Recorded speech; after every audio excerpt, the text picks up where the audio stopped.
Good evening, everyone. Let's take you outside on yet another chilly and rainy night in the Rose City. 46, 47 degrees in downtown Portland with a bomb cyclone off the coast, whipping up the winds with strong gusts leaving debris in some spots tonight, including a downed tree near Corbett on the historic Columbia River Highway.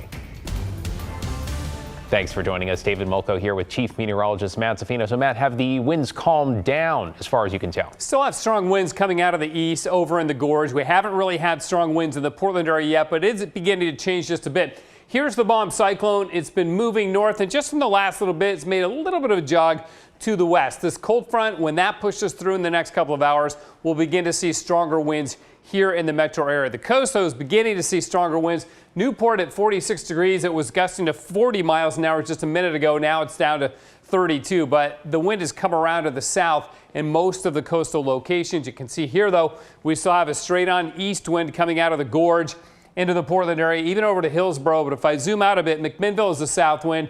Eugene south now at 24. North Bend south at 28. And Astoria is out of the south as well. So the strongest winds for the coast will certainly be out of the south. In the Portland area should also be out of the south, but we've already had these strong winds out of the east, and that's why we're seeing that damage up in places like Corbett, which had a gust of actually 47 miles an hour, 49 at Crown Point. Portland Airport had a gust of 41 earlier, and gust near 50 on the Oregon coast. I did see a gust off the coast at one of the buoys of 72 miles an hour. We'll dig into the buoys and what's going on with the swells in just a bit. But our windiest time from now till about 2 a.m.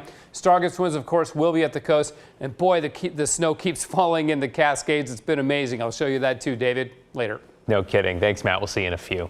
Hey, we're hearing many more reports of damage from the wind from northern Washington tonight. This is video showing a tree that fell onto a home north of Seattle in Snohomish County. No word on injuries there. Across the Puget Sound area, the strong gusts have left roughly 500,000 customers without power. We'll keep you posted.